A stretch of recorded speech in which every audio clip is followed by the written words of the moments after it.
7 বছর আগে ডিভোর্স হয়ে গেছে, আমি তাকে নিয়ে কি বলবো? আমার তো তার ফেজও মনে নাই, তার চেহারা মনে নাই আসলে। সে দেখতে কেমন এখন? আসলেই কেমন? হ্যাঁ, না আপনি যদি তার প্রেমে পড়তে চান একটি ছেলে, আমাকে পাত্তা দিবে না, তাহলে আমি প্রেমে পড়ে যাবো তার। আমার ওই টাইপের ছেলে ভালো লাগে, চলেন মানে সবাই ঠিক আছে দিকে তাহলে ঘুরে আমরা চলে যাই। আজকের মতো কন্টেন্ট এখানেই কেটে দিচ্ছি। আমরা আপনাকে পাত্তা দিচ্ছি না।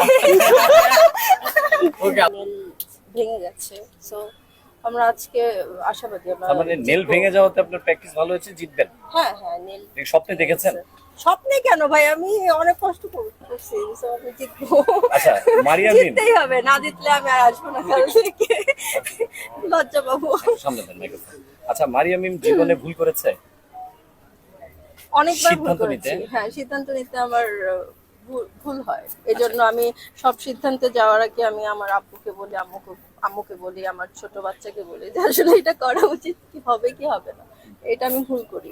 জীবনের মানে আপনার কিছু ক্যাজুয়াল কোশ্চেন করছি, যদি কিছু মনে না করেন আপনি চাইলে পাস করে দিতে পারেন, আবার চাইলে আপনি অ্যান্সার দিতে পারেন। ওকে, তো আপনার জীবনের ভুল থেকে কি মেসেজ দিতে চান আপনি সাধারণ মানুষদেরকে? সামনে সামনে।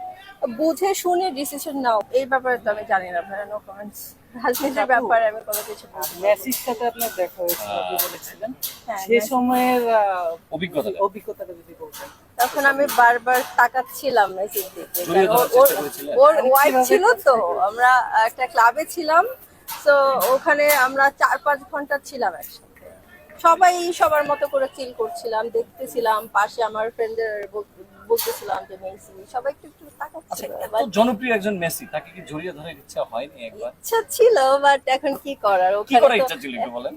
জড়িয়ে ধরে পিকচার তোলার ইচ্ছা ছিল, যে আমার ক্রাশ, তার সাথে আমার পিকচার তুলতে ভালো লাগে, আচ্ছা। সুযোগ পেলে আমি ছবি তুলতাম, বাট ওখানে কেউ তো, সবাই তো ছবি তুলতেছিল না, তো আমি কেন যে বলবো যে হ্যাঁ আমি একটা পিকচার তুলতে চাই, এটা তো তোলা হয়নি। যে বিয়ের ক্ষেত্রে নাকি অন্যান্য ক্ষেত্রে একটু যদি সব clear করেন। কিছুর ক্ষেত্রে, আপু, সামনে বিয়ে তাকান। হোক, বয়ফ্রেন্ড হোক, এভরিথিং, ক্যারিয়ার হোক, বুঝে শুনে তারপর করা উচিত। আচ্ছা, আপনার জীবনে যে বিয়ে ছিল ঘটনাটা, সেটা কি একটা ভুল সিদ্ধান্ত ছিল আপনার লাইফে?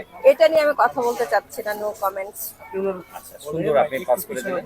আচ্ছা, মারিয়া মিমের অনেক রিলস দেখছি সোশ্যাল মিডিয়াতে ভাইরাল, নাচানাচি, তারপরে অনেক চোখের পানি মুছছে, এমন একটা বেশ কিছু রিলস এটা কোনটা চোখের বিভিন্ন, পানি? মানে আমি তো আপনার দেখি হয়তো নাই। গত ম্যাচে হারার পর হয়তো বা একটু কষ্ট পেয়েছেন, ও, এমন হতে আচ্ছা। পারে। আমার কাছেই আছে, আপনি চাইলে আমি দেখাতে পারি। হুম, হুম। তো এই যে অল্পতেই আনন্দ পাওয়া হওয়া, আনন্দিত হওয়া, আর এই অল্পতেই কেটে ফেলা, এটা কি মারিয়া মিমের স্বভাব? এটাই আমার স্বভাব, আমি অনেক ইমোশনাল। সত্য